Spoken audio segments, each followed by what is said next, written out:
Hey everybody, aloha, I'm Natalie, and welcome to Life After a Cult, the channel where we expose cult nonsense. We laugh at the absurdity, and we hopefully unbrainwash ourselves in the process. Today, I've got a special guest. But first, raise your hand if you were taught that thinking about sex would summon demons or ruin your life and maybe break God's heart. Today, I'm joined by Jake from Alt Worldly, a former Jehovah's Witness who also survived the "don't touch yourself or you'll die" school of thought. I was in Scientology, where purity culture is less about virginity and it's really more about being, I would call it, spiritually constipated, I think. Together, we are going to compare some notes on who had it worse, who got shamed harder, and who still flinches when somebody says the word fornication. So grab your coffee, your drink of choice, your emotional support animal, and let's get into this. First off, I want to make sure I thank the mods. Thank you for being here. Everybody popping in, do me a favor and hit that like button. Help us get out some notifications and tell us where you're watching from as well. Jake's joining us from somewhere in the United States, and I want to know where everybody else is coming from. So jump into the chat and let us know. And if you are on the replay, jump in those comments. In the meantime, everybody, welcome Jake back to Life After a Cult. Hey, Jake. Hey, Natalie. Thanks so much for having me. I'm glad you thought of me when you thought of sexual repression. Yes, I was And thinking virgins and people not touching themselves. It's good. I was thinking sexual repression. Oh my gosh, who would be Yes. the perfect person to talk to about this in regard to religion? I'm like, Jake. Yes. Who is obviously deficient in this way? It's got to be Jake. I want to show everybody too here. Y'all can find Jake at Alt Worldly here on YouTube. I've got it linked down below in the description, and we'll get that shared in the chat as well. He covers the Jehovah's Witnesses and other cults as well. You've been doing some really fun content, including I saw a video the other day where you were sharing some changes happening in the Jehovah's Witnesses as it relates to this topic, which I thought was really surprising. And real quick for everybody in the chat, if you got a question, put question in front of it or something where I can easily see it. And we'll grab as many as we can. Andrew, I'm glad you're here. Oopsie, Afila's watching from Australia.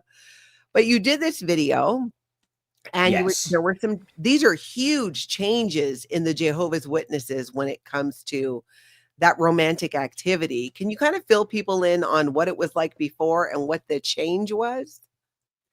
Yeah, so within Jehovah's Witnesses, there's been a weird internal cultural rule against having oral or anal sex, even within marriage. And let me know if I need to, like, talk around any terms for, not getting your stream demonetized or anything. But I think we just stick to the, like what a doctor would use. The clinical. Okay. Yes. Yeah.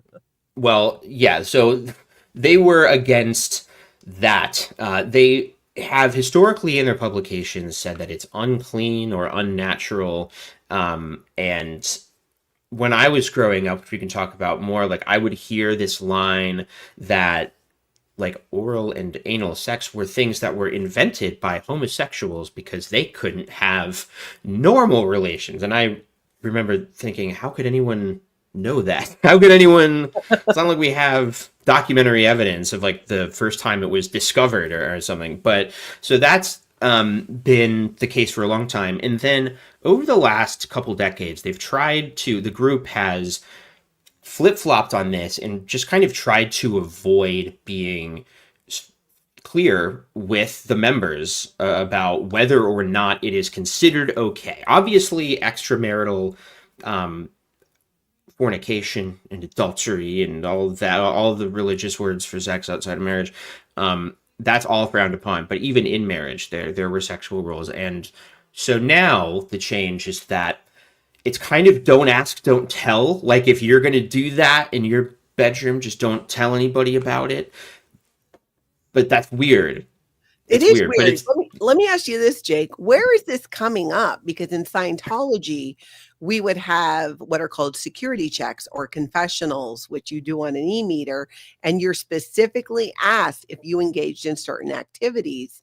How is it that anyone in the JWs is finding out about what's going on in the bedroom? Yeah. Well, weirdly, the leaders will bring up this stuff themselves. One of the leaders, so the governing body are the leadership of Jehovah's Witnesses. So instead of just having one person at the top, it's kind of a collective of like 10 guys at the top. That are perpetuating the religion.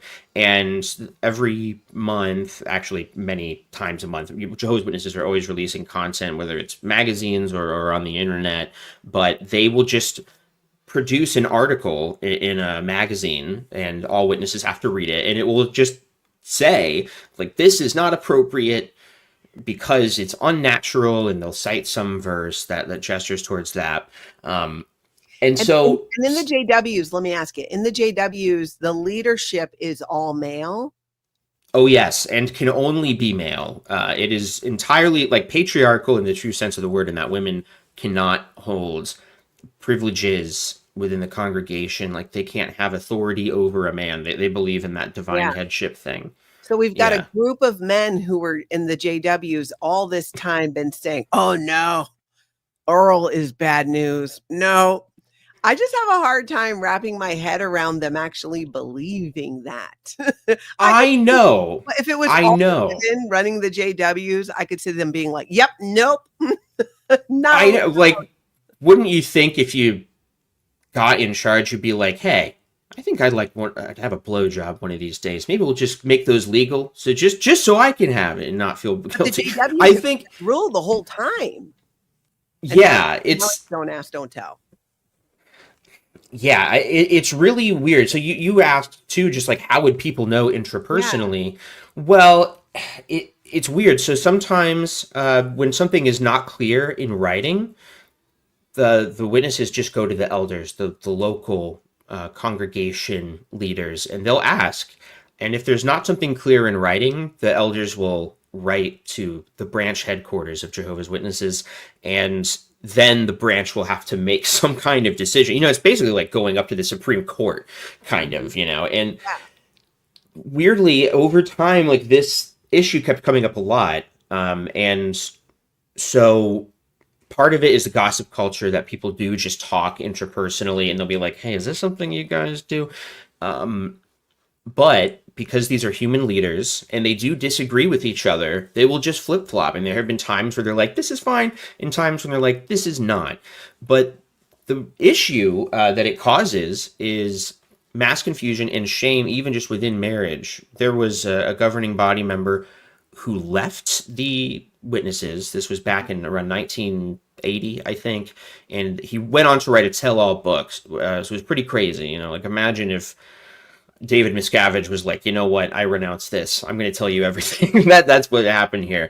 And one of the main things that shook his faith, and this is a very old school religious guy, really believed in Jesus and the Bible, getting all of these letters from all over the world from millions of witnesses, from like older couples where one of the partners is disabled and this is the only way where they can, express this within marriage.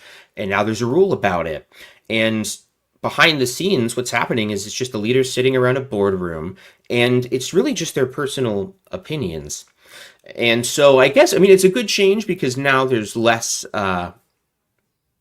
pressure there, I guess, but it's still weird because if you want to have a weird rule about it in your house and be judgmental about it, you could, I guess. Sorry, that was a rambling answer. No. In Scientology, basically the most strict rules when it comes to that type of activity happen in the C organization, where you sign a billion-year contract, 24/7, pretty much slave labor, and there is no premarital sex in the C organization. A Scientologist who's not in the C org can have sex outside of marriage, and there's really not much said about what you do either. Now, the higher up you go, especially in the C organization, the stricter those rules get. Now, I didn't get anywhere. I was Miss Nobody in the C org. So I was not in a position where my bedroom activity was being questioned. But I did hear from friends and many since who've left this organization who have said there was a similar rule about definitely no oral. I can't even imagine anal was ever on the table. And but that was like as you went higher up in the C organization, but not like the everyday people. Whereas in the JWs, your rules are consistent, right? Across all members. Yeah. Is that how it works? Yeah, basically. But you were saying that, and I'm like, well, to be fair, this is kind of a source of uh, disconnect between ex members too, because it is a little cultural. If your congregation elders were really strict about something, like let's say that you just had a few elders who were like, Star Wars is from Satan, even though it's not technically magic. They might just say, we're banning Star Wars in this congregation. And that can give you subjectively a little bit of a difference as a Jehovah's Witness. And because this doctrine has kind of like floated in and out of existence, there are like a lot of people grow up and don't even hear about it. And then for some people, it's a really big thing that really plays a part in their marriage, and problems that come up. And so there is a weird thing where like Jehovah's Witnesses aren't going to tell you about that when they're studying with you or like, knocking on your door and trying to appeal to you with pictures of paradise and living forever. Mm-hmm. That's a rule that you probably are only going to find out once you're in, and maybe you make an offhanded comment and someone's like, I don't know if you knew this, but let me show you this Watchtower article. And that's kind of how those rules work. Like there's a lot of stricter things like that just kind of don't become clear until you're in too deep. Is there this is a great question from Mama Bluebird SP. Is there a snitch culture in JWs? Like if you suggested forbidden sexual acts to your partner, would they tell on you? They 100% would. I have had people in my community tell me stories about this exact thing. It has happened. It does happen. And snitch culture is huge. It's very similar to Scientology in that, on one hand, the leadership, I don't know if they do this in Scientology, but they'll talk about how gossip is bad and you wouldn't want to be a gossip. But you are constantly supposed to be guarding your spirituality, right? Your relationship with God. And it can be tarnished if you know that somebody else is sinning and you don't tell them. So if you know that somebody's doing something that they're not supposed to do, you're supposed to go to them and then the elders if they don't tattle on themselves. But a lot of times people don't really want to involve themselves in a confrontation, so they just go right to the elders anyway. But what that commenter said is actually a really great example of how it happens, which is somebody might make an offhanded comment and then you tell the elder. And sometimes that is a spouse. Like one weird thing, and we can get into this more later, that happens. I keep saying the word weird. It's all weird. Let's take that as a given. But within the group, because it's patriarchal, if you're a woman and you go to the elders about something, they're almost definitely going to take the man's side. If it has anything to do with sex or even physical abuse, they're going to basically insist that you can't get divorced, because you're really not allowed to get divorced in any case except for infidelity. And so that's another weird thing, is you might have a perfectly valid complaint and you go to the elders, and then the elders takes your husband's side. And Mm-hmm.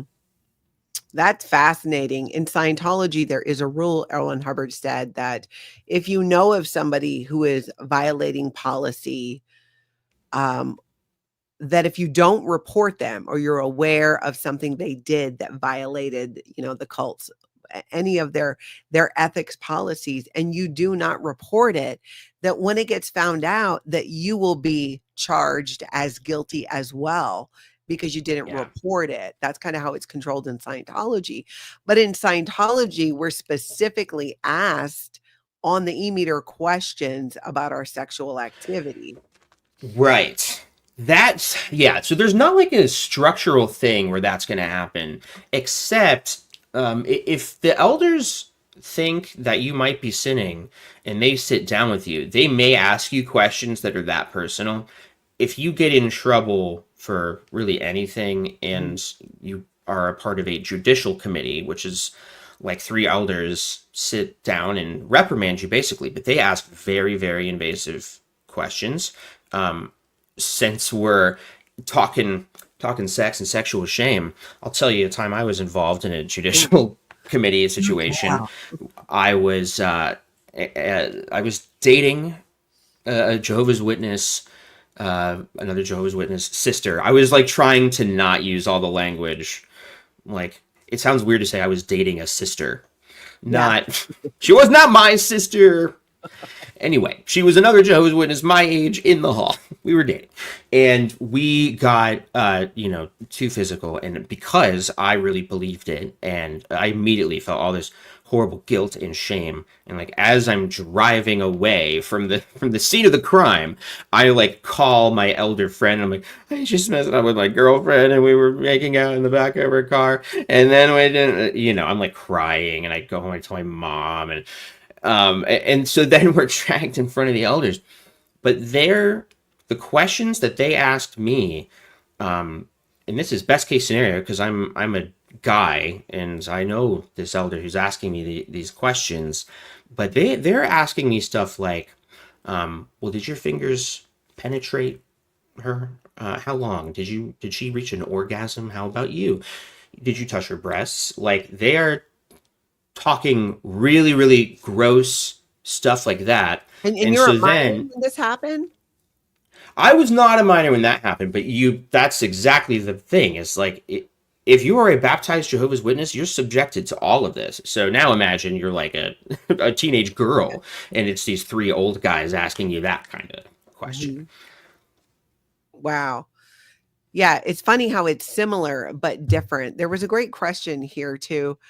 Do from Itchy Thetans, are JWs made to believe they pulled it in if something negative happens to them, like in the cult of Scientology, like you did something. Mm.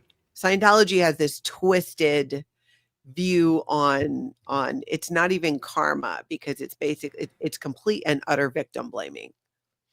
Yeah. I remember when I was a Jehovah's Witness, I snuck a peek at going clear at some point, and that was one of the first steps towards me starting to question. But of course, at first, I was like, well, we're not that bad. We don't do that. At least we don't do that. And Yeah. one of the things that I was like, oh, well, that's very, very different from our religion. Because, of course, you're like, are we a cult? And you're looking for reasons to think, oh, I'm not. No, because they're different. One of the things was how hardcore Scientology is about like everything is your fault and everything is your responsibility. And I remember thinking, oh, I'm really glad we don't do that. But witnesses totally do that. And like, they just don't have that word for it. They don't have a phrase that they're going to say like that. And it's really, it's kind of toxic, gaslighty. I'm trying to find a more specific word that's not like generic therapy language, but they will, on one hand, tell you, Jehovah, God, understands that we're imperfect and we make mistakes, and He doesn't expect us to be perfect. But if this is happening to you, you got to ask yourself, are you really doing all you can in the ministry? Like, are you really doing everything you can? Are you secretly sinning? Do you dwell on unclean thoughts? Have you been dishonest? Do you curse? Have you watched rated R movies? Or like, and all of it is always because you are not doing enough for the group. So if you have a problem, on one hand, Satan and imperfection, but on the other hand, well, you're supposed to overcome that, and so it Yeah. is still your fault. And there's a talk I did a rebuttal to kind of recently that demonstrated this, because the recent talk was like, your best is good enough, don't worry. And a different guy just last year had given a talk that was like, is your best good enough? Probably not, better check. So it like, they will give you both sides of the argument and keep you in a constant state of Yeah. conflict. When you went in and you confessed what was going on with your girlfriend, what is their reaction? Like, is there some type of amends or repentance type of thing that you have to do in the JWs? Yeah, it's dependent on the circumstances, and it's all totally subjective. Elders think that they were appointed by Holy Spirit. Like, they think that they deserve there because God put them there, even though they also know that it's just elders, appointing new elders to the boys club. Yeah. But the structure is like, wait, sorry, how did you word it?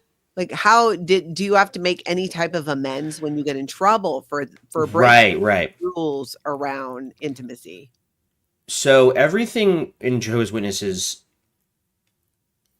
comes down to like privileges. They don't call it rank. They would call it a privilege. So if you are just a normal Jehovah's Witness, you're allowed to comment at the meetings because there's like audience participation stuff at the Kingdom Hall, and you're allowed to go out in service and little things like that. You might be punished by having a privilege taken away. So if you are a ministerial servant, which I was when I got in trouble, I got off really easily. Again, no pun intended, because I'm like, my friend was basically the elder who I talked to, and he was like, "Nah, it's your first offense and you're young. It's fine," But I got lucky. A lot of times it would be like, well, you are not a ministerial servant anymore. And so at the next meeting, there will be an announcement read to everybody that, Jake Kreitz is no longer a ministerial servant. And everyone's like, whoa, what's going on? And then nobody knows, nobody says, but everyone knows that guy's in trouble. He messed up. And so there's a lot of shaming and the public shaming. Yes. So obviously there's what they now call removal, but what they used to call disfellowshipping, which is just excommunication. It's being shunned, like what Scientology does. And there's a lot of different things below that too. Like, you might be reproved, which is just that kind of public shaming thing. And there's an announcement read in it. Now the congregation just now has a signal that they need to look out for you because you might be a bad influence on them. And so sometimes it's even really weird, arbitrary things like you're not allowed to comment at the meetings for 6 months, or like if you're out in service, you're not allowed to say a prayer. You're not allowed to do that. So they'll just like kind of take something away from you for a little bit.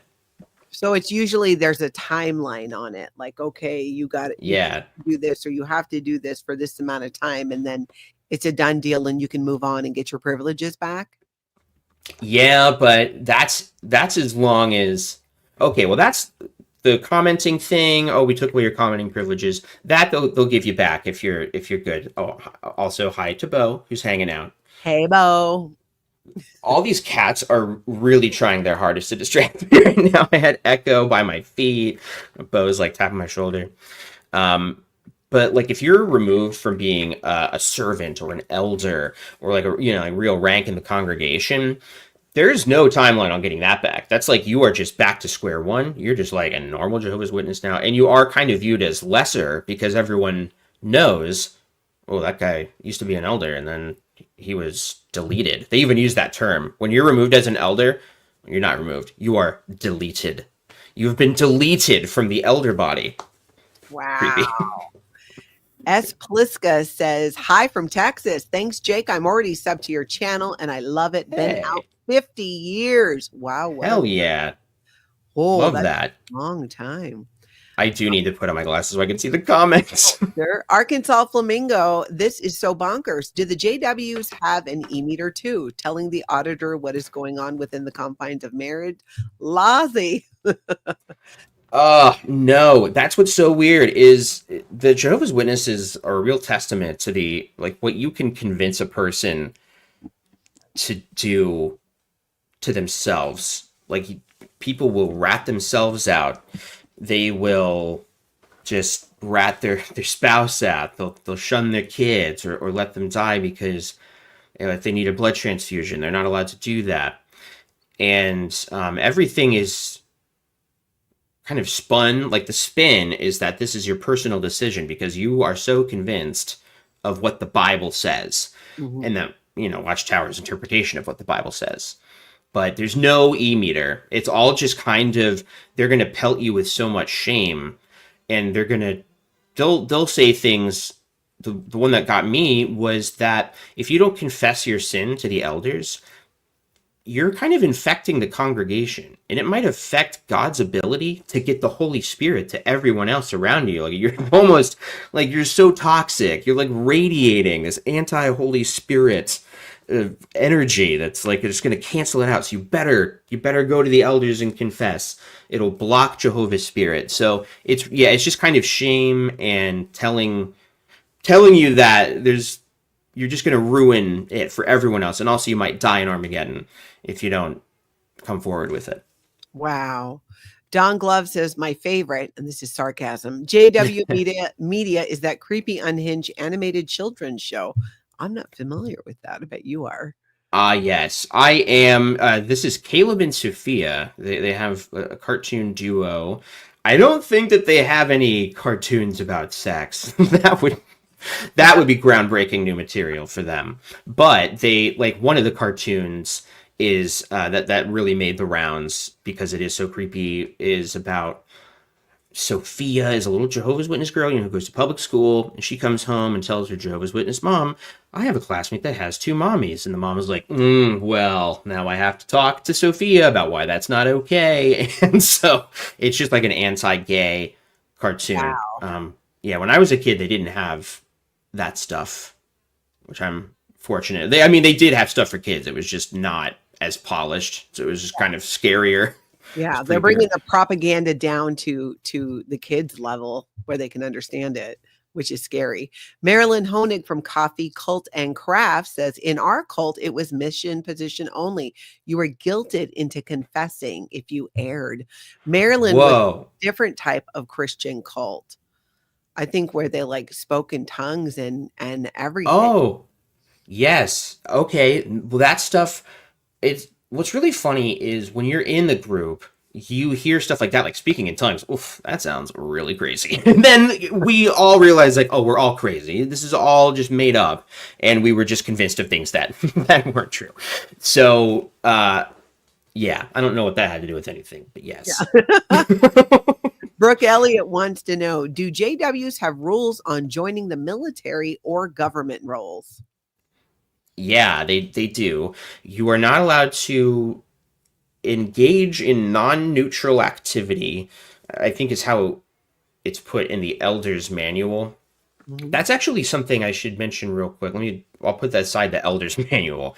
But they do have rules about joining the military. And what was the other part of it? Military and yeah. So you have to remain politically neutral because they think that the only legitimate government is God's kingdom, which is ruling invisibly in heaven and will soon destroy all of these false governments that are an affront to God's worship on earth. And so they would teach that if you were to serve your country in that way, even in a non-combatant role, that would be compromising your Christian neutrality, and it would kind of be taking sides with the secular government instead of God's government. And so witnesses, in some places where they have mandatory conscription or there's punishment for not joining the military or whatever, like witnesses will go to prison. So there's witnesses in prison all over the world because they go to jail instead of, do whatever the local government tells them to. And I get it because I'm a pacifist. I wouldn't want to be a combatant. But, if I was like drafted and it came down to going to jail or working a desk job for the Defense Department or something, I would probably take the desk job. But as a witness, I would not be allowed to do that. Yeah. Wow. Mark Harbin says, I was in a Mormon ward where we taught that there should be no sexual relations on Sunday. Wow. Did you ever like that? Not quite, but my parents told me this once. I don't know why they would tell me this, if not to just impart unto me that this is a rule that I should follow as well. But they were told that you're not supposed to have sex on the memorial, which is supposedly the night that Jesus died on the cross, but they would say the torture stake. So that's the night that Jesus died. And I know he was on a pole, but you should not be getting any pole or giving any pole or thinking about poles at all, really. Just be thinking about the one that Jesus was nailed to. And Wow. also don't be thinking about nails or nailing in any other context. I had no idea. I did not know that. I don't think that's a formal rule, but people have their own rules. It's interesting. S. Pliska. Hi, Natalie. Love your channel. What a lovely lady. Quiet but deadly. Oh, well, thank you. Sylvia That Larson. sounds like a comment on me being loud and whatever the opposite of deadly is. Sylvia Larson is asking, do JWs vote? You're not supposed to. That's definitely considered taking sides. It's considered non-neutral activity. Now, culturally, every Jehovah's Witness understands that you are not allowed to vote. Big no-no. But do they have that written down word for word? No, because they know that would probably get them in big trouble with the U.S. government. And so the elders manual that they have, which is like Scientology, but not quite as extreme, you are granted more information the higher up you get in the group. And so elders, once you are appointed as an elder, you get a manual that you use that has like all the congregation rules, and nobody who's not an elder is allowed to see it. So I was never allowed to see this book the entire time I was a Jehovah's Witness. How do you know what the rules are then if you're not allowed to see the book? Great question. Well, witnesses just assume that they're the same rules as everywhere else because that's what they're told. Like my dad would say, the only thing that's in here is stuff that's in the Watchtower. You're not missing out.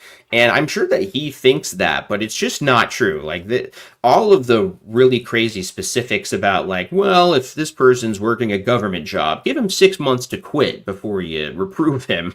Like that's obviously not in the Bible, and no Jehovah's Witness knows that, but that's in there. And the Elders Manual also has really specific things about like what constitutes sexual sin that nobody in the congregation would know. Like there are certain kinds of pornography that if you were to view that, you could be disfellowshipped, whereas other kinds of pornography are considered like, nah, that's more vanilla. We'll let you stay in. You're in trouble, but we're not going to fully shun you. And so all that stuff most members don't know. Wow, that's crazy. At least in Scientology, the rules are written and provided, and you have to read them and study them. But it's interesting. It with each JW location, elders are in, like you have like at one, are they called churches or temples? They're called kingdom halls, but they are functionally churches, yes. Okay, so does each kingdom hall have its own group of elders? Yeah. So your local hall, it has its own group of elders, and every group of elders is supposed to follow branch protocol. So they're always getting letters from the branch that, again, most of the congregation aren't able to see. They'll get updates to their elders manual sometimes. But yeah, they're supposed to be just enacting the branch's vision, I guess. And in order to check up on them and make sure that they are doing that and not going too far afield with their own personal opinions, we have circuit overseers, which are sort of like the assistant to the regional managers of Jehovah's Witnesses. Like they kind of like intercede on behalf of the branch. Like they travel around to different parts of the world and check up on the elders and basically make sure that they're following all the rules. So that's like the regional managers rolling through when the circuit overseer comes. Wow. This is a great question from the Michael Malloy Show. How come there's no windows at kingdom halls? This is a common myth. Not true. There are windows at some kingdom halls. Some don't have them for reasons I don't know. But like these days, there is like a standardized blueprint that they use for all kingdom halls, and they have windows there. I think they heard this myth too. Like for whatever reason, probably budget, my wife just said, like it used to be that a local congregation really was independent, like a local church. And so if you donated money to your local kingdom hall, well, it stayed at the kingdom hall. And, you might be able to like do a remodel. Like if you needed to get new carpeting, you would pool your funds. But they don't do that anymore. Like the organization just took ownership over all of the kingdom halls worldwide. And so now there's a standardized building, and they definitely have windows. So there's still some old kingdom halls out there that don't have them, but there was never like a rule about it. I would have known that. I would not have known that. I thought there was a rule. It just always seems like they don't have windows or just very, very small ones. Wow, that is a great. Definitely did not know that. Yeah, but I think there's definitely kingdom halls with no windows because everybody has heard this or thought it or seen kingdom halls. They really are weird. Old ones in particular are just weird little boxes, and maybe they got a couple windows. But now, like, they really want them to have like big windows right up front because they don't want people to think that there's anything suspicious going on in there, which there is, but it's not anything that would look crazy from the. They're not like sacrificing a goat or something. Yeah. Pinchot Leslie's asking, are they keeping records of everyone's confessions? Yes, they do that. This is kind of a tricky area because they're changing the rules. Actually, there was quite a damning leak that happened a few years ago where at Bethel, at the main like world headquarters of Jehovah's Witnesses, they had a meeting about document retention. And this guy, this branch representative, said, well, Satan's world is coming after us, and we know that he's going to come after us legally. And sometimes that's happened because of we've kept records longer than we needed to keep them, and it kind of came back to bite us. And so somebody recorded this, and it got them into trouble.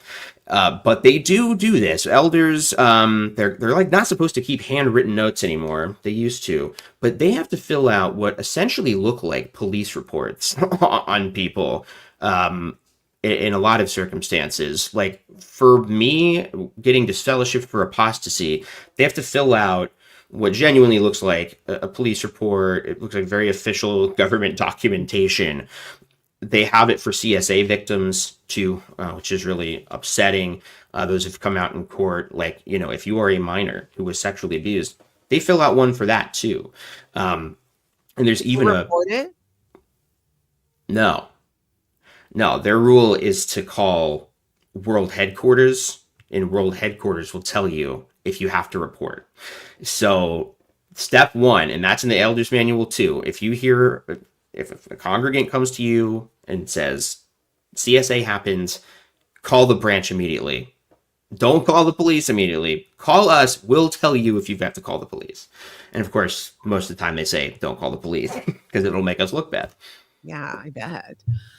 Sylvia Larson, Natalie's had some great interviews lately. Yeah, I'm glad you enjoy it.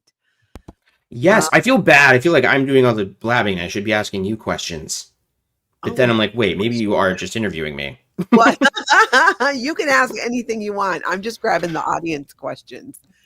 Yeah, well, I was wondering when it comes to Scientology, do they have teachings about, with the just kind of teachings of like thetans and all that stuff, does any of that connect to sex in any way? Like, or do they really just kind of avoid that topic at the normie levels? Well, at the kind of, everyday level, it's fairly avoided. You're told early on in Scientology, in the beginning parts of Scientology, that there are 8 dynamics that exist, and those define each part of your life. Like your first dynamic is yourself. Your second dynamic is sex and family and kids. So the second dynamic is what that's all referred to. A little fun fact, in the Sea Organization, to cover up SA of adult and also child SA, they decided to change the word. So when you're writing a report, you're not allowed to use the R word or SA. You call it out 2D. So out second dynamic, which is a violation.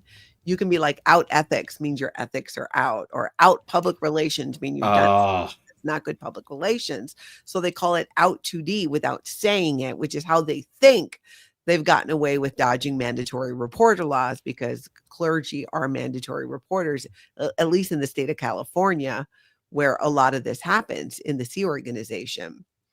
So interesting. To that, did you feel then? Oh, sorry. Go ahead. Oh, no, go ahead. I was going to ask, like, do you feel? What did you kind of feel some hurdles to get over when you left about like sexual shame and stuff when leaving the Oh group. my gosh, completely. The biggest thing with them, when I was in the Sea Organization, I was a low-level Sea Org member. So what I did in the bedroom, they didn't really care about as long as it was with my husband. It never came up. And honestly, I was so young, it was nothing exciting. I was 17 when I got married because premarital sex in the Sea Organization is not allowed. And if you're not married, you live in a dorm with 15 to 20 other women sharing a bathroom. If you're lucky, you have a bathroom. Otherwise, you got to go down the hall or even to another building. So there's No kidding. incentive there to get married at a young age. They don't care whether you divorce or not. That's not so much an issue unless your divorce will negatively affect them. So during my time in Scientology, the shame was around victim blaming. I was a victim of Ah, SA. They covered it up. They blamed me. What were you wearing? You must have uh, been, you know, what they call 2D flowing, which is like flirting. It's a, kind of like giving a vibe. So a lot of oh, I'm so there. sorry. That's I awful. appreciate that. In fact, the way I got to leave the Sea Organization, because usually you have to go through all this rigmarole and all these steps where they're trying to handle you every step of the way to stay. I was told that if I said nothing about my essay, I didn't talk about it, I didn't tell people back at my home org, Scientology organization, that I could just leave the Sea Organization. I'd then have my freeloader debt, but I could just move. And I did, and I took that deal. But over the years, when I came to realize, actually through a conversation with a woman who had never been in Scientology, who I met, that it wasn't my fault. Like, it just was such a light went off in my head after this conversation I had with her. She was a volunteer with a crisis line, with a crisis helpline. And we started having this conversation. And so the shame and all that is such a part of it because it was Yeah. my fault. Then it just felt like I wasn't the same after that. Fortunately, after I left Scientology, I had a relationship for 11 years and was amazing in the physical department and went a long way towards helping heal that part of myself and get that That's great. confidence back and feel like I was making the choice about what I'm doing or I'm not doing Yes. with my body. And more of that shame that they tried to instill went away, because I would see them shame other people too. People would be Yeah. humiliated, brought up in front of the group, and the leaders, mainly David Miscavige, would read out like what they did in detail. Um, Ooh, I had a guest that is so on scary. I had a guest on recently where this was done to her when she was in this organization, and her boyfriend at the time, and they were teenagers. And they got Ugh. dragged up, and David Miscavige, the head of Scientology, reading what they did, which was nothing that normal teenagers would be Yeah. doing when you're dating. And that's the sick part of it is in the JWs, in Scientology, Sea Organization, there's all this ridiculous pressure put on you to make it like it's this gross, disgusting thing when it's not. And I think today, especially in 2025, where we understand more about sexuality and we don't sex shame, or we should not be, it's Yes. Scientology hasn't caught up to that. The JWs haven't caught up to that. And No. personally, I think when you start messing with people's trying to control their sexuality and their own activity, I think that has some serious side effects from a mental perspective of what it does to people. What do you think about that as it relates to what it was like in the JWs? Yeah, I agree completely. Something that seems to unite all of these cults is rules about and not viewing your body as your own, not viewing your thoughts as your own, and just kind of finding ways to hate yourself. They have to make you kind of just hate normal things about yourself. So it's really hard for people who are gay or closeted. I guess they're not allowed to act on those desires ever. They're not allowed to have sexual Mhm. fantasies. If you're trans, forget about it.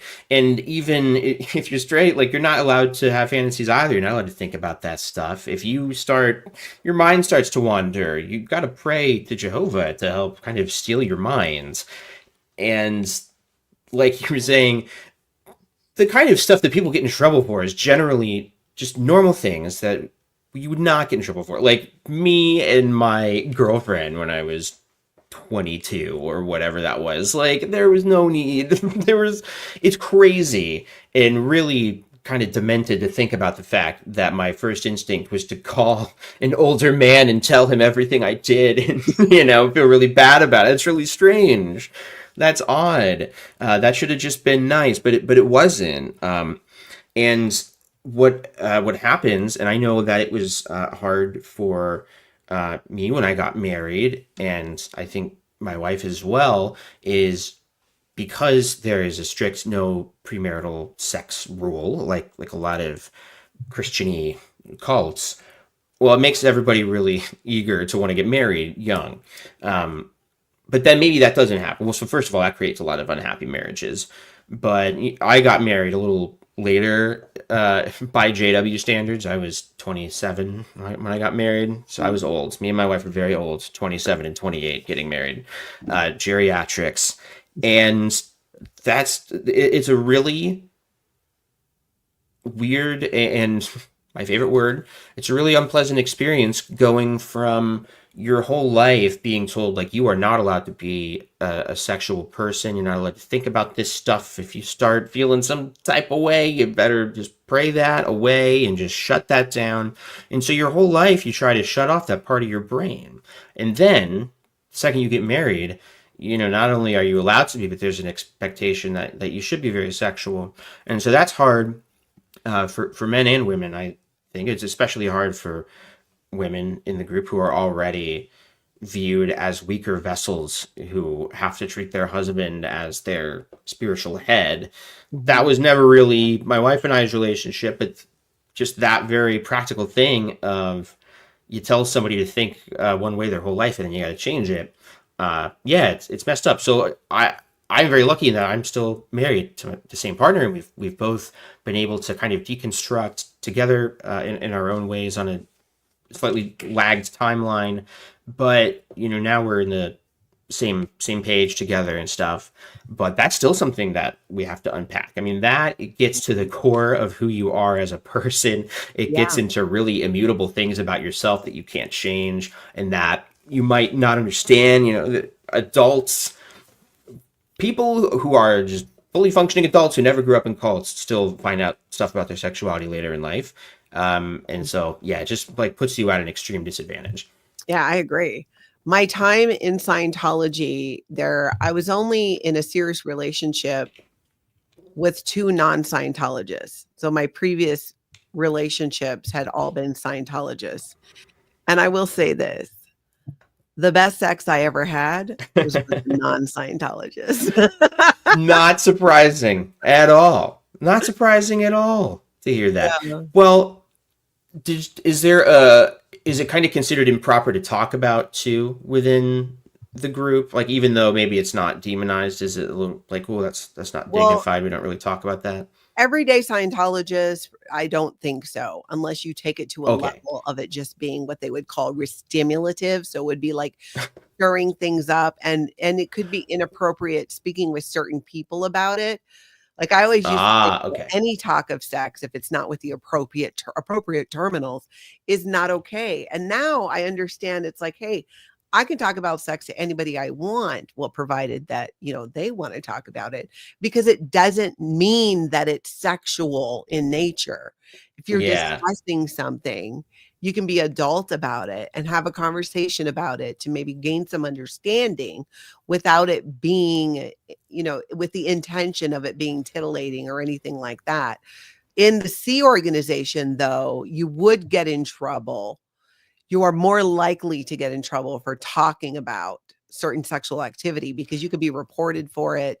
In the C organization, you would get more in trouble for that than you would as just an everyday Scientologist.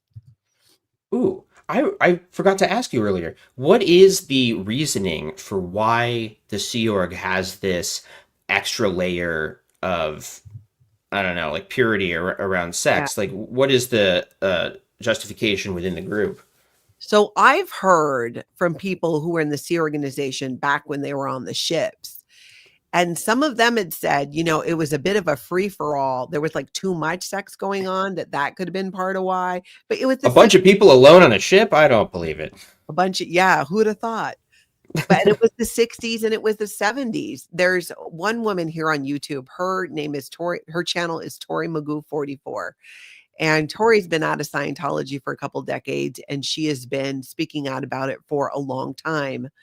And what was she telling me? She said back in the day when she was a Scientologist going on course and training, she was a like a topless dancer to make money for it, and no one got in trouble for it. A bunch of them did it, and then they'd go on course at the org. But it was Whoa. the 70s, so part of it is like it was the time. It But was the 70s. it was the 70s. And as far as Scientology and the Sea Org itself, Hubbard talks about how it's too much of a distraction and that the Sea Organization is made up of the most ethical beings on the planet. So I guess ethical beings, per that definition of L. Ron Hubbard and the Sea Org, don't have premarital sex. And the higher up you go in the Sea Org, it becomes even more vanilla. That leads me to another question, because I'm working on a video for my channel right now that's kind of about the way cults, not just Jehovah's Witnesses, but I'm getting into Scientology and Heaven's Gate and just a bunch of different groups about how they make rules around self pleasure, and just kind of how each cult deals with it and why that is. And I've gotten very obsessed with L. Ron Hubbard's affirmations, or his confessions, which came out in court, Did you see where the he's, affirmations? I've been oh, meaning to do yes. a video on it. Affirmations is like, that was kind of my first introduction to L. Ron Hubbard, weirdly, because Oh. I heard this comedian, Andy Daly, on a podcast. He was in character as L. Ron Hubbard, and he was saying these really funny things that I assumed had to have been made up, and then it was revealed partway through that he was really just reading stuff that L. Ron Hubbard wrote, and it seemed like an absurd joke. No offense to any L. Ron Hubbard stans in the audience. I don't know why, but On Hubbard stands. any stans. But I got really obsessed with that because it's, I think, maybe the most useful look at the psychology of a cult leader that we have in some ways, just in terms of that sexual shame, because he tells this story in it about being like a kid who, like, at the Y, and being made to feel ashamed for something, like somebody thought he masturbated or something, and like it all kind of goes back to this like weird childhood shame, and clearly it stuck with him, and half of his affirmations are just like trying to do self-hypnosis about not masturbating, or not thinking that women find him sexually unappealing, like all of his issues. Does David Miscavige have any like writings at all? Does he like write things? Does he have like unique I'm assuming we don't have his sex diary like we have L. Ron Hubbard's, but does he like, has he talked about this subject at all, like to Sea Org people? Not that I'm aware of. Not that I'm aware of that he has, but there is a story that actually came out a while back, but is making the rounds again. I got to tell you this story. It's about L. Ron Hubbard, and he did leave some things for David Miscavige when it came to the upper level research. So Scientology. Now, David Miscavige was never supposed to lead Scientology. It was someone else. I want to give a quick aloha to Skipper the Geriatric Chihuahua for the super sticker. And also, I just noticed, I don't want to miss it. Aloha. 2 alohas. Thank you for becoming a member of the channel. I appreciate that. Thank you so much. That really helps support the channel and me. Okay, so David Miscavige.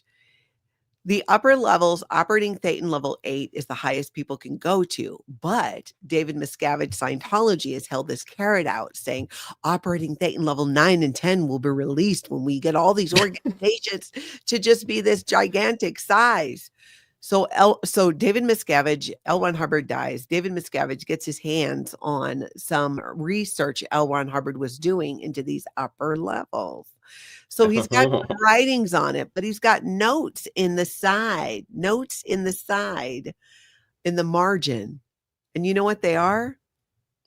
They're drawings of penises.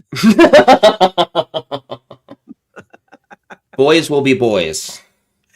You can be the president. I am certain that if you go through the, congressional archive, maybe that's why some of our former leaders got in trouble for hoarding documents. They're like, we can't have people knowing the dicks that you guys are doodling in the margins of national secrets. How embarrassing is that? Yeah. That's amazing. So L. Ron Hubbard was doodling wieners like the kids in Superbad. That's great. And did David Miscavige think, did he try and draw some of his own? Like, hey, can I draw a better one?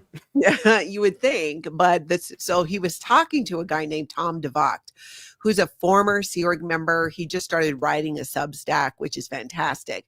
So yeah, Tom I know that guy. He shares this story, and David Miscavige was all pissed off and upset because all he has to work with to figure out these upper levels are just some rambling writings and some pictures of male anatomy. Like, that is it. Wow, that's really amazing. Crazy? It really is. The history of both groups, I'm not the first person to point this out, but there's a similarity in that the originator of the group, yes, ma'am. I'm sorry. I was just going to ask, is it okay if I highlight in this? Oh, yeah, go for it. Okay. Oh, yeah. It was just really great. Oh, yeah. Christina just was asking if she can highlight in a book that we're sharing. I know, so this is very serious. I can't wait to find out what book it is. But the witnesses were started by Charles Taze Russell, and he was a kind of sexually similar to L. Ron Hubbard in that he had a lot of internalized sexual shame. Now, Russell was known as being borderline asexual, except for the sexual assault that he did that one time and went to court over. But the witnesses were taken over after C.T. Russell died by Rutherford, this guy called Rutherford, and he was not supposed to lead Scientology either. Russell had a list of who he wanted as his successors, and Rutherford wasn't on it, but he had some legal background and was able to kind of do some corporate climby shenanigans, and that's really where the group starts to become even more culty. And so there's kind of a strange thing in cults where it seems like there's the initial movement and then there's the second guy who turns it into the cult LLC and, turns it into a business. Yeah, that's true. L. Ron Hubbard absolutely was in it to make money, but David Miscavige took it to a whole nother level with the fundraising and everything. Skipper, thank you. Love you back. Thank you so much for that super sticker. That is interesting. I'm so jealous of your sound drop thing. I've got little. I love that. That's great. Yeah. Super stickers and members' anniversaries. Yes. Oh, that's great. Members' anniversaries of leaving. No, members to the channel. So you'll be like your 1 month anniversary, your 12-month anniversary. I was like, oh, their wedding anniversary. How do you keep track? What? How do you track that? In a baseball game, how they'll tell people happy birthday? Is that what it's like? Last time I went home to Hawaii, I found it and I thought, oh my gosh, that's so fun. I got to figure out how to use it on my channel. So the Aloha button. I also use it on Saturdays when I have Aaron Smith Levin on in case he gets a little too, with the language or going down a road that's not very aloha, then I hit him with the button. if he's bringing some non-aloha vibes, you gotta aloha him down. That's great. I'll give him an aloha smackdown. I need that. I think I just need that just personally in my life. when I need a aloha smackdown. Everybody needs an aloha smackdown. Now, wait, I did have a question. This does bring us not to the subject at hand, but I was just curious on your own perception of this as an ex-member, because I think it's just an interesting question. Do you think, or maybe to what degree do you think that someone like David Miscavige really believes it? Because like L. Ron Hubbard, he to me seems like a guy who on one hand, kind of knew that if he wanted to make money, he had to start a religion, but also really seemed to be kind of going mad and brainwashing himself into believing that he really had somehow unlocked these secrets of the universe. Whereas I really have no handle on the kind of person that Miscavige is. Like, does he believe in the Scientology stuff at all? I do believe that he does. The interesting thing about David Miscavige, he did not progress up Scientology's bridge to total freedom. He did, I think rumor has it that he got through operating Thetan level 5, but I'm not positive. He did step ladder to total freedom. He did not even do a whole bridge. He's not like going down the bridge. But here's not the like thing. us. So another thing that Tom DeVox shares in this Substack, so this guy's really laying out the tea, is that David Miscavige, he said, is afraid of body thetans. And in Scientology, the upper levels, not the lower levels, on the upper levels, the confidential levels, the secret areas, you learn about body thetans, which are the souls of aliens brought to Earth, put in volcanoes, blown up, and they attach themselves to humans and they cause all of our problems. So Tom DeVox says that David Miscavige was deathly afraid of body thetans, that he couldn't get rid of all his body thetans.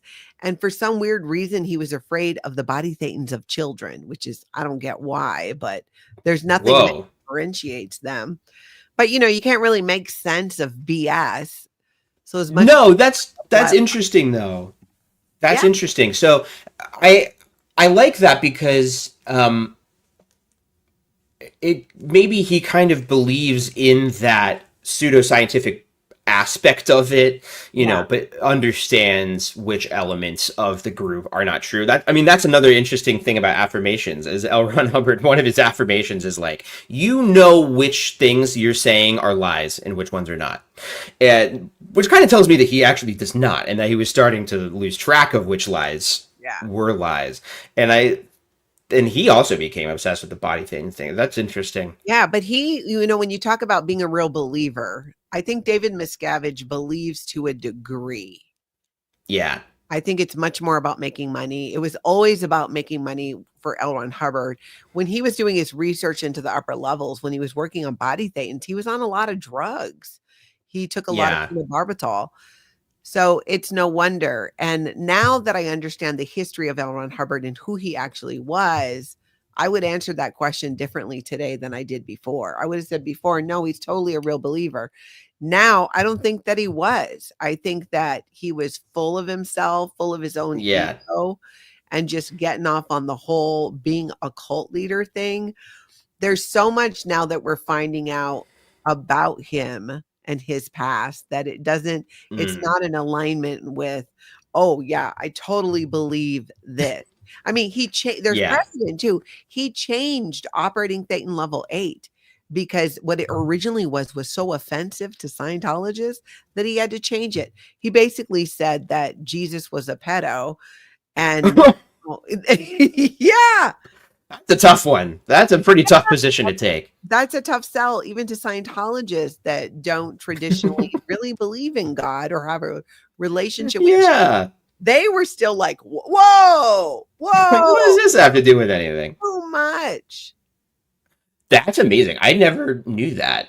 Well, that's okay. Sorry. I feel like I derailed us from topic at hand, but no worries. I mean, he was very ill at the end of his life. The last years, he had some type of dementia. He had a stroke. He was on all these drugs. They couldn't really keep him under control, so that they kept him hidden. And he was. There were so many lawsuits and people after him. Yeah, well, that's the other thing is at a certain point, your sense of paranoia, I don't know, if I get a traffic ticket, I feel pretty stressed about that.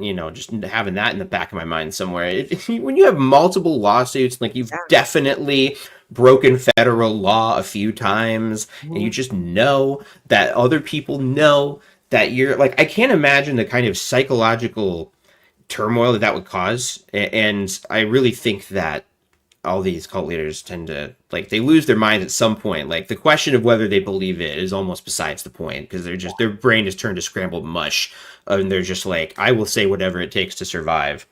I don't know. Yeah, and believe your own BS to a degree. I think you have to believe it to a degree, but I don't. Yeah. If he really believed it, he'd be doing those upper levels. He'd be doing more of the Yes. Scientology training. If he really believed it, if Scientology created these super beings, why aren't they taking every single Sea Org member and getting them through, through their bridge, having them do all these services that they claim and sell to the public that are tens of thousands, if not hundreds of thousands of dollars? Why would you not be running your staff through that program to make them superhuman and effective if it worked? But they don't. That's a great point. I've heard Scientologists, or sorry, ex-Scientologists say that about, like, what he clearly wasn't actually doing the levels. Like, what's up with that? And that's just another weird thing that cult leaders do is, like, they reach a level where they're like, yeah, I'm not actually going to do that. Like, I watched that documentary on Kundalini yoga, and the main guy who started it, all of his followers were like, yeah, he didn't actually do that. He just, like, didn't even really do that anymore. But towards the end, he's like, nah, I'm just, like, I figured it out, so I don't have to. And it's sort of like the Jehovah's Witness leaders. Like, they don't go out in the ministry like everybody else. They don't clean. I don't have to clean the toilets at the Kingdom Hall and do all the busy work that all the Jehovah's Witnesses have to do. So it's rules for thee, not for me.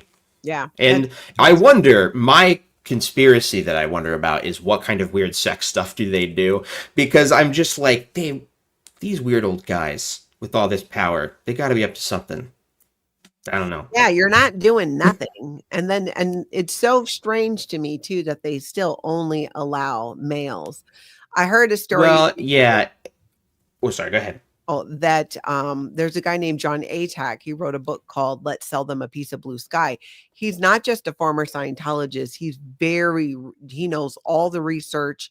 He's done all the research on L. Ron Hubbard and who he really was. And he has access to so many of these stories. And John Atack shared that David Miscavige and the guy who was supposed to lead Scientology, his name was Pat Broker, and he's just been MIA ever since David Miscavige got rid of him. But David Miscavige had followed for over 20 years. And it cost like $11 million. And I always wondered, why is David Miscavige having Pat Broker followed? Because he doesn't want him saying anything. He's never said anything.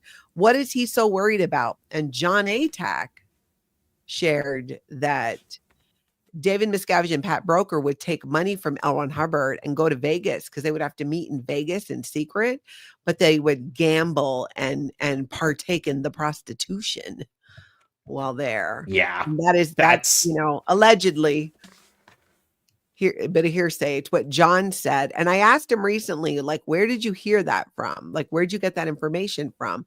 And he said it came from Jesse Prince, who was a very senior executive in Scientology in the Sea organization. And he had to security check David Miscavige.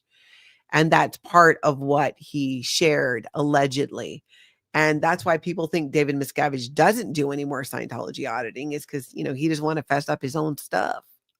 Yeah, of course. I mean, when you think about it, like, why would any of these cult leaders go through the sort of confessional processes that they've created? Like, they couldn't do it, in all honesty. Yeah. Let me pull up this question here. I had some questions on there too. Let's see. Kathy Scogans was in the JWs for almost 2 years. And when they told me I couldn't see my brother anymore because he's gay, for my nephew because my nephew because he's gay, I said, bye-bye.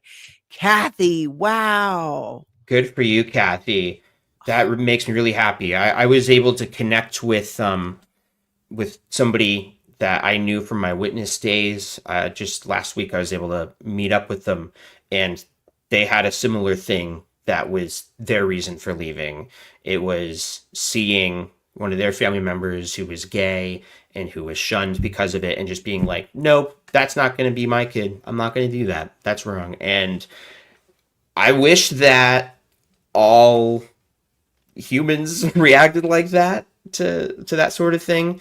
So that's really amazing. I would be interested to hear her experience of how she got into it too. If she ever wants to email me, my email's in the description of videos on my channel and stuff. And Kathy, I wanted to thank you too. Kathy sent me some amazing presents from my Amazon wish list. And I just opened it. Kathy, you made my day, girl. Can you email me, Kathy, Natalie at lifeafteraccult.com, and then I'll forward her email to Jake. I'll connect you with Jake as well. We need you to send a lot of emails today, Kathy. Yeah.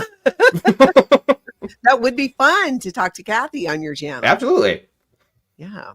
Oh, I saw a question that somebody asked. Okay. Which was Magnus G asked, how rigid are the Jehovah's Witnesses? I mean, do they ever... How rigid JW? I mean, do they ever change, evolve the actual doctrine? Great question, Magnus. So the answer is sort of yes and sort of no.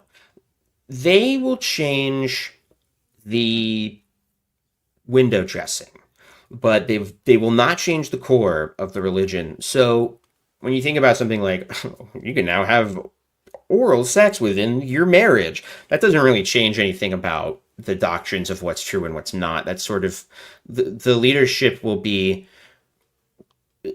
their explanation is oh, sorry, go ahead. As much as I would like to take credit, the gift, it wasn't for me. Oh my gosh, it was Nancy Stidgens.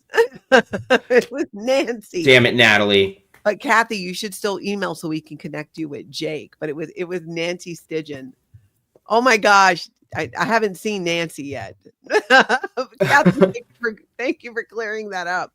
Oh, no, that's good. I'm glad we got ahead of that. We got that straightened out. And I'm sorry to interrupt you, but please. No, that's true. So they'll change some doctrines, like we used to think that this scripture symbolized this, but now we think it symbolizes this. But all of the kind of underlying stuff of the religion, which is that this is the one true religion, it restored true worship after it was lost for all these hundreds of years after the first century. 1914 was like, the fact that World War I happened was prophesied by the early Bible students of the movement. It's like 1914 is always important. And the paradise, earth, like they kind of keep all these same things. And even recently, they got in some legal trouble in Norway when it was deemed like their government stripped away their funding, because it was determined that because they will baptize kids, minors, and then shun them because of decisions that they made when they were a kid, that breaks their freedom of religious clause. It's not true freedom of religion because there's consequences for leaving. And so they were defunded. And so in response to that, Jehovah's Witnesses just stopped calling it disfellowshipping. And they kind of spun it to the members like, look how loving we are now. We're so much nicer now for no reason. You know, they're not telling the members that it's because of a legal battle, but they didn't really change anything. They just changed what it's called, but the end result is still the same. And so the witnesses kind of keep their members activated by this tap dance that they do, this circus of pretending like they're discovering more and more things, that God is revealing more stuff to them, when really, and I follow this on the channel, every time there's new light, it's always just a flip-flop to something they believed before. And so it's almost like they're just like, when you say new light. Oh yeah, sorry, I just threw out a term. So new light is like progressive revelation in Mormonism, if people have heard that. It's this idea, sorry, Kathy. It's this idea that God's purpose is revealed gradually. So We know that Armageddon's coming. We don't know all the details. Oop, we got some new light. We got some new details. Well, that's how... that kind of makes sense, what I just said. But that's not really how it works in practice. Usually the new light is like, you can give your husband a blowjob now and you won't get in trouble. Like, that's new light. It's like, what? Well, that's really just a flip. New revelations that they say they have. Yeah. Something. So now when they come out with something like that, can each group of elders at each kingdom hall make their own rules like that? Can they have their own light if it contradicts other light? How does that work? No. So that is one of the main things that all of their material is about now. Like all of the videos that they're making and the conventions that witnesses go to, their weekly meetings. The number one thing that they stress is unity. And lately, over the past 10 years, I guess, they've been trotting out this line that in the last days, when Armageddon's coming, we are going to need to trust Jehovah's representatives, God's representatives, implicitly, because it could mean our life and death. You know, Armageddon's here. All the nations are attacking us. And so we're going to need to listen to the governing body, and there will not be time to doubt them. So you just need, even if you don't understand something, or it seems to be illogical or impractical, you just need to obey anyway.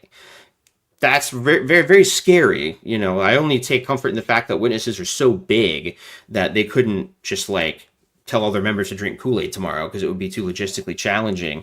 But that's the level of control they want, is like, whatever we say, you have to do it, even if you don't agree with it. So all elders are expected to do that. That's just like with Scientology. There Yep. are huge... That's the biggest things you get in trouble for, is just not following what L. Ron Hubbard said or what David Miscavige has said, violating some policy that way. Animal Audit Corner has a great question. What did Jehovah's Witnesses think about the internet? Like, are you allowed to read things that are anti-Jehovah Witness? No, that's one of the main things they'll scare you about. So as far as my family is concerned, I'm essentially just a demon. Like I am like the bug man in Men in Black, who's just like a skin suit filled with cockroaches. It's like being puppeteered by Satan. That's what they think I am, because people who speak negatively about the group are being puppeteered by Satan. Like, that is the imagery and the wording that they use. Maybe I don't realize it, but that's what's happening. That's what they would say. By Satan. Puppeteered. In Scientology, you're being paid by Big Pharma. Oh my God. Well, what Stephen, that's amazing. I'm still waiting Stephen on right. I'm always like, why isn't Satan like hooking me up more? Like, can he not see that my subscriber numbers are quite low? Let's get this up here, Satan. Help you out. I'm giving Satan all this great press and he never pays it forward. But yeah, sorry, I was going to say something and I totally forgot what it was. Well, I'll ask you another question, and then if you remember it, just pop in. Totally. Magnus wants to know, Jake, how many members do JWs claim to have, and how many members do you think they really have? They claim to have around 8.5 million members worldwide. I think they probably have around 8 million members worldwide. Wow. I would say that their numbers are inflated to some degree because they'll count like little kids among their members. But once somebody is disfellowshipped like me, or even when somebody stops like going to meetings for 6 months, they don't count you as a member anymore. And like the elders, like filling out their reports, like my dad was the congregation secretary. That was his role. He had to collect everybody in the congregation's reports of how many hours they spent in the ministry, how many magazines they placed, all that stuff. And so he would fill all this out in whatever spreadsheet and send it to the branch. And so, at least on the local level, they're reporting something like accurate numbers. What I don't know, and I've asked around because I've had the same question, like, can we really trust their numbers? And it's like, no, but we don't have any evidence that they're doing anything sneaky on the back end. They probably are. One thing that they do to inflate their numbers a little bit is like if you look at their yearly metrics, sometimes they count it as like average publishers, and sometimes it's total, and sometimes it's peak average. So like they're just presenting the numbers in the best light possible. But yeah, I don't know that there's like substantially less than they say. Scientology claims millions of members. There's truly 35,000 would be generous. 35,000 would be generous. Well, and this is my contention, not to start any drama between us ex-Scientologists and ex-Jehovah's Witnesses, but I think if you only have 35,000 members, you should only be allowed to have 35,000 YouTube subscribers. I think that just makes sense. You have alerted at least the amount of people. No, that's not true. So as far as I'm concerned, I won't rest until I get at least 8.5 million subscribers. You shouldn't. Should be 8. Really not that close, but I agree. Why should I stop? No, I'm totally kidding. But I wonder the same thing, and we really just don't know. I mean, like, we don't have a good answer to that. It would be really interesting for somebody at headquarters who worked in that department to leave, but we haven't had any really high-profile defections from the group in a long time. Wow. Brooke Elliott wants to know, do JWs have a war chest like in the cult of Scientology? So the International Association of Scientologists collects all of these donations, and they call it like the war chest, because they got to pay people to go harass former members, and they need a lot of money for that because there are so many more former Scientologists than current Scientologists. So do the JWs have a type of financial war chest? Well, they do, but they don't call it that. They just call it the legal department. And they do use the legal department to go after like ex-members, especially people who leak stuff online. Like sometimes people will leak stuff to me, but usually, I then send it to a website that an ex-Jehovah's Witness started called avoidjw.org that basically houses all of their leaked documents. Yeah, sorry, my brain just died. Quite all right. So hopefully that was it. I have an aloha. Thank you, Ken's channel, for the super chat. My son's friend was a JW who, as a kid, wanted to go to Bethel. At 22, he decided to not be a JW anymore. His parents and family disfellowshipped him. Now he comes to my house for holidays because he has no family. Oh, Ken. That is heartbreaking, but also, oh my gosh. I guess a lot, I would imagine. But that's great, Ken. I love that you're the place that he can go for holidays and stuff. I know that's really important for us, for Christina and I to be able to have people, because we don't have our parents to celebrate this stuff with, obviously. And so when you leave a cult, you do have to find family. And so that's really great. I wonder if we could do like Ken does, and maybe there are former Scientologists or people even in the community who want to adopt a JW for the holidays. I would love that. I'm always thinking, but never saying because it's embarrassing, that I really should like take auditions for like a dad or a mom. Yes. Like, hey, does anyone just like want to be my dad? I need like a kind of older gentleman to play catch with me, like once every other month, and just kind of that I should be okay if I can do that. Not a big commitment. Yeah. Not a big commitment. No, not a ton. No, I love that, actually. I'm going to kind of keep my eyes open with people that you meet. I mean, just because it's the same thing when you've been declared a suppressive person, you don't have your family, but I think it's a beautiful thing. And Ken, I love your example. If there was a way to help each other and be there for each other. So many people who leave Scientology end up finding their chosen family, because you had family in Scientology, and this happens with a lot of second and third generation former Scientologists. You now no longer have access. and I would imagine it's the same in the JWs. How great if these worlds could come together. Oh, I would love it. And I would love it. We could have the biggest adoption agency in human history.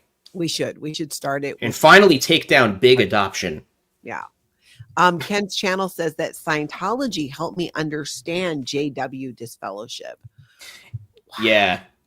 I have found, or I did find that when I was deconstructing as a Jehovah's Witness, the most helpful stuff a lot of times, well, like hearing people's stories was really important, like ex-witnesses, but a lot of times watching Jehovah's Witness stuff, like ex-Jehovah's Witness stuff was triggering, it's really directly related to my trauma. And so watching ex-Scientology stuff or ex-Mormon stuff, because there's so many similarities, you do feel like, oh, wow, like brother from another mother. This is not quite the same thing, but it totally is. Like, these are my people. And so I think a lot of people kind of wake up by way of by researching another cult and being like, well, this is fine because clearly we're nothing like them. And then you start thinking, well, we're a little bit like that. Yeah. And so many people that were never in Scientology, but all in ending this cult, have a background of maybe it's trauma or something happened in their childhood or growing up. And some people are still healing. Some have gone through their healing journey and they're here to hold space for people. It's really a beautiful community. Kathy Scogan says she'll be your mom, Jeff. Well, that's nice. I don't know who Jeff is, but I would love a mom. Oh yeah, Jake. She meant Jake. Jeff, you lucked out today. Another strikeout for me. But hey, Bo Beats. I've got another question for you. Okay. First though, Mock, you know me so well. You got married for the bathroom in the Sea Org. Yes. Oh no. We've never met. We've never had a conversation outside of chat. But this girl, I feel like, is up in my head a lot of the time. Yeah, totally got married for the semi-private bathroom. That's serious. It was a big part of it. I mean, otherwise I was going to have to dorm it, That's wild. What a wild life you have had. I'm very happy that you're here now and not marrying for bathrooms. Exactly. When you don't have to marry for a bathroom anymore, it's like I've got my own bathrooms. That's it too. It's like, it's such a. Most people get married and then have fewer bathrooms than they used to have because it's like, oh wow, I have my own bathroom. Now I'm married. I got to share it with this person. Yeah. No, and we shared a bathroom. We had a room. We shared a bathroom with another couple. Right, but you're not sharing it with room. So there were like 4 of us, but yeah, it wasn't it was better than 15, 20 women in one bathroom. Oh my God. Yeah, that's wild. Brooke Elliott wants to know, do JWs have clothing restrictions and how do they feel about swearing? How do you feel about swearing before I give an ironic answer full of swear words, Natalie? Okay, don't do all the swear words because, I'm trying to keep it PG-13 somewhat. I swear like a sailor offline. I mean, we were, and I don't know if it was just a Scientology thing or where I grew up, but I hear from other people, it's kind of a Scientology thing, especially being on staff or being in the Sea Org. The reason I don't swear on my YouTube is one, there's no upside to it. But the upside of being able to reach more people and have them be comfortable with the content to a degree. And a lot of my people have kids or grandkids in the area and, and they don't like it. But personally, I'm offline. I don't have an issue with it. I'm trying to get better about cursing my channel because I'm the same way. I curse like a sailor offline. And so I've had the attitude of like, well, they're not going to censor me on my own channel. I'm going to talk however I want. But, the downside is you do have a lot of people who are like, I wish you wouldn't curse in your videos. And then I'm like, F you, I'll curse. Yeah. So I've now just given up and I am just really trying to not curse as much in my videos. But they're definitely. I'll give you a little motivation. A lot of the sponsors that I've met or been in talks with or worked with so far do not want the cursing. Yeah, you had me at the sponsors I've worked with, a thing that I cannot say. But no, that's okay. I'm building a cool channel where we don't have any sponsorships, and there's a lot of cursing and not a lot of viewers, and it's working out great. But yes, cursing is definitely bad. You're not allowed to do that because, actually, I don't really know why. That's another one of the reasons why it drives me a little crazy, I think, is because I'm like, why don't you like hearing that word? I don't understand. But it doesn't. It's stupid because everybody has words that they don't want to hear. But yeah, I guess I don't really know why they're like that. I mean, their Bible doesn't even use the word hell or damn in it, and that's in a lot of translations of the Bible. But they're like, funny. They're like, we heard about your little you can use curse words in the Bible thing. We didn't even put those ones in. Oh, and then they said cursing, and then there was another thing that they asked about. I don't remember what it was. Magnus's question is, Jake, did you knocking on doors? If so, how did you feel about that? Oh, I felt resentful all the time. I didn't like it. I had to do it. Mormons, luckily, just have to do... They don't... Honestly, these Mormons, I don't know. We're a little resentful of them in JW land. They do a 2-year mission, though. Yeah, it's like, oh, you had to work a job for 2 years? That sounds really super hard for you. Like, I did door knocking for 27 years because I was in the... Well, not quite, because I wasn't literally knocking on doors when I wasn't able to walk. But as soon as I was able to walk as a human, I was knocking on doors. And I mean, I probably gave my first field service presentation when I was 5 or 6 years old. So... Wow. And Kathy says she's driving. Sorry about the typo. No worries. Oh, no, you're fine. You're fine. Totally fine. Still want you to... I don't know anybody's name. Yeah, I get them confused all the time. Obviously, Kathy, I confused you with Nancy Stidgen. So that's true. On a roll here today.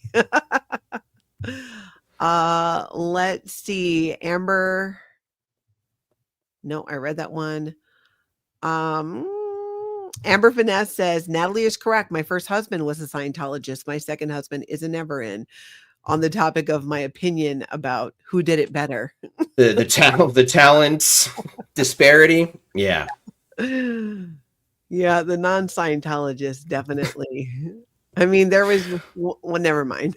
Is it because... Well, maybe all those thetans that they have as non-Scientologists are giving them some ribbed for pleasure kind of business. Was the freedom. Though I was fortunate to be with a man who was super sexy and got me so comfortable with myself in so many ways. And there's something, in my opinion, very empowering in that, especially as an SA survivor, taking that back and feeling good in my sexuality and knowing that, it's my body. I do what I want with it, when I want with it. It is a game changer when you've come out of that environment. And yeah, he had a lot of fun. We had a lot of fun. Let's just say that. That's great. No, and it is all about comfort level. And you just don't, when you have this extra thing in your marriage, which is the religion and there... for us, it's there's God watching you all the time. Even when you're not thinking about it, your brain is. It's just a part of your brain chemistry, and it just messes with you. Yeah, I totally get that. Bo Beat says, Jake, have you made any progress with your parents? Well, it depends on what you mean by progress. We communicate slightly more than we did before, which means... Actually, not that much. I was able to go to a funeral for a JW family member of mine that passed, and it wasn't a sure thing that I would be invited anyway. So, but I went, and that was my first time going back to a Kingdom Hall since I had been disfellowshipped. And I was really worried about what it would be like. So was Christina, because she was with me. And we both ended up finding it more healing than we thought. Being able to go back there and not feel ashamed and feel you know what? I sat through a meeting and the whole time I didn't believe it, and I thought it sounded ridiculous. Like, I wasn't like, oh, wait, I'm feeling the flame. Like, no. The whole time we were like, I feel sorry for people who have to, like, we love them as people, and boy, they would be so much happier if they didn't have to come to this boring ass meeting every week. So that's, yeah. So you talk to them some, like if you called them, would they talk to you, your parents? They probably would. But it's like they don't talk to me unless there is an emergency, and they expect that I would not call them unless it was an emergency. And if I started to call them just as their son to say hi and tell them about what's going on, they would be like, you know, that we can't do that because Jehovah's discipline XYZ. Like, I was able to talk to them for this funeral because it's considered a family emergency, but it also shows you how arbitrary it is, because it's like in The Office when Dwight is shunning Andy, but he's just like, okay, unshun, and then he talks to him, he's like, okay, reshun. Like, that is how it is in their mind. They're like, oh, okay, we can unshun in this context. It shows that, like, this isn't a really firmly held belief. It's just they do it because they have to. And so my hope is just always when that they notice that too, that maybe they'll notice that it is a little arbitrary, and it'll get them to start to think. But the last few interactions I had with them were much more positive than the ones I had when I was first leaving the group. So I would count that as progress. Yeah. Like less yelling and crying. Yeah. That's always fine. Yeah. That's just crazy how they do that. We don't have any temporary unshun in Scientology. Like you are, that's it. Yeah. I've had Scientologists, after I left Scientology, I ran into a Scientologist at Costco, switch lines. And like we were in the shorter line and they still switched lines. I was on an airplane to Scientologists who were high up Scientologists. They didn't even look at me. They didn't like look out the window. I'm like, you literally like were good friends with my mother. Are we really going to act like this is not happening here? Well, let's be clear about something, because that, first of all, I'm sorry that you experienced that, because it is really like, it feels just I don't know. You can't really know what that feels like until it happens. But normal Jehovah's Witnesses who are not my parents would do that and have done that. Like when I went to see my grandma in the immediate aftermath of my grandpa dying, I was surprised. I was like, oh, a lot of people are willing to talk to me under these circumstances. But a lot of the family, including my sister, just like quarantined themselves to another part of the house. And the entire time I was there, they did not come out and they would not talk to me. So, and like I've been in the grocery store and I see a sister and like she will not look at me because I will instinctively say hi to people. I work at a hospital and sometimes I'll see just like in the context of their patients, and I'm like, oh yeah. So I wave at them and then it's like, yeah, it's the same thing. And so like that's how my sister is. Like she like doesn't want anything to do with me, but my parents are more open to it. So it is like a little bit of an individual thing too. Yeah. Brooke Elliott is asking, Jake, what's the weddings like there? 3 hours like Catholics or short and sassy like Vegas? Ooh, I wouldn't say short and sassy, but I think that our wedding talk, like the actual ceremony at the Kingdom Hall, was probably only a half hour. So definitely more short and sweet. I mean, one thing that is nice is that when we were talking to our friends, not anymore, who we asked to do our wedding talk, like, you know, kind of like a little speech or whatever, he was like, now there's a short version of the branch approved wedding talk outline and there's a longer version. Do you want the short or the long? Like, give us the shorter one. But I think, yeah, it was probably about a half hour. But honestly, the weddings are they probably wouldn't seem all that weird to an outsider, except for the fact that they do say that you're most loyal to God and not your marriage mate, which is a little strange. Like, now remember, you don't love him as much as Jehovah, which I don't think they probably wouldn't say that at a Catholic service. Like, remember, love your wife less than Jesus. That's just us. I'm not sure how they do it, but I do know. So I went to a Catholic funeral. Oh my gosh. It was going on forever because you have to do so many different things. And I remember my son, we were finally graveside because it just took like a viewing and a service, and then you get graveside, and they're getting ready to lower the casket down. And my son, who must have been like 7 or 8 at the time, goes, "How much longer is this going to be?" It was just going on and on. Oh, Lee has a good question. Would your mental health qualify as an emergency? Well, clearly not. No. No, I was in the hospital once for my mental health. My parents did come to visit me, but I didn't want them to. So that was a kind of a weird experience where I was like, man, I didn't want them to even know. Like, I wish they wouldn't have come. Did come. But they did. So I'm like, Did they let you take psychiatric medication and stuff in the JWs? Yes. And famously, many ex-elders, seemingly every ex-elder I've ever talked to or heard from, says that one of the biggest shocks that they had when they became an elder was realizing how many people were on antidepressants, or you said antipsychotic medications, right? Antidepressants, yeah. But yeah, antidepressants, yeah.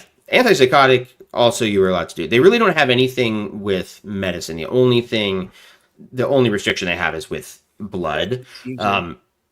But so, if you know a witness who's all into alternative healing or has some kind of weird, like, oh, I don't take that kind of medicine, that's probably just their personal thing. Yeah.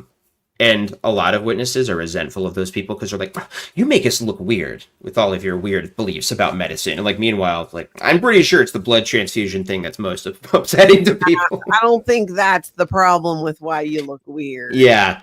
Yeah. All the male elders to start with. Yes. Nicole, we know we're not getting all things in the bedroom, at least up until pretty recently. Exactly. Nicole the Kiwi says, if there's no yelling and crying, can you even call it family? Oh, well, if you're a Jehovah's Witness, let me tell you, all of their little demo videos are about how if you are a family, you should just be calm and sedate, and you just talk like this, and you have this condescending, infantilizing tone with each other all the time. Yes, thank you, husband. I agree. It's just that all the time. Never any yelling. Wow. Bobit says we actually have a JW crossover in this community, kind of. The JWs took Kenny's family 2 days ago when he was out of the house and have an RO against the Kingdom Hall against him, 22 years married. It's sad. I'm not totally tracking Bo Beats, but that sounds crazy. RO is probably restraining order. Yeah, they have a restraining order. Wait, Yeah, I don't know about that. Oh, the Kingdom Hall has a restraining order against him. Oh, that's interesting. Wow, that's the Kingdom Hall itself. Oh boy, heard that. They should do that for all apostates. That'd be smart for them. Yeah, no kidding. Well, Jake, I could keep you here all day because we just have a million questions and stuff, but we should probably wrap up because I think it's your wife's birthday today. It is. Don't worry. This is not I'm not like doing this instead of the birthday party or something. Good. Well, tell her happy birthday. I will. And she'll be so happy to hear it. And I want to show again, you guys can head over to Alt Worldly here on YouTube to check out Jake and more of his content. I'll put a link here. Oh, Mama Opal already did it. Of course she did. Ooh, if I may, please. I'm trying to branch out and do what I was kind of trying to do when I was a witness and just was doing it on the side without telling people, which is just more like pop culture kind of video essay type stuff. And so I'm doing that. I just released a video that's partly about The Sopranos and partly about Elon Musk today. It's called System Failure. If people want to hear about prestige TV shows that are pretentious, you can. Oh, that's awesome. That's here on your. It should be in the channel info or whatever. In the live. Oh no, if you go to the links like up where it says Patreon Oh, yeah. and stuff, and there's like 3 more links, there should be one that says system failure. Yeah, Oh, that's me. And you okay. will see That's a different. very tiny channel because it's newer, but Oh, yeah, cool. But that's another one that people can follow this you at. one. That's right. If you want pretentious art analysis, I love it. Fun. and I do. Well, good. Well, we will definitely get together again and we will talk about some other stuff. And if you're ever up for it, I'm Absolutely. happy to come on your channel too. Yes, it's going to happen. I have been very bad at scheduling things, but I really want to have you on one of our live streams. And I've been doing call-in shows where we have people like your audience who are just other people who have been in high control groups. Just call in and just kind of tell their stories. It's been really great, and it's just kind of it's my favorite stream because I mostly just sit there and listen to people tell me cool things about themselves. But it's super positive energy. It has aloha energy I love in a it. way that maybe not all of my content does. So I think that would be a good fit. And Seal Bill says, happy birthday. Leslie saying, happy Yeah. birthday to your wife, as is Brooke Elliott. Ah, Joe and Holly just subbed. Awesome. Kathy did thank as you. well. Fabulous. Oh, plus We Brooke love to see Elliott. it. Thank you, Mama Opal. Well, thank you so much, Jake. Everybody else, you know your homework Thank you. here. Hit like, hit that subscribe button, and make sure you go check out Jake over at Alt Worldly or System Failure. Yeah. All right. Well, everybody, I hope you go enjoy a cult-free evening.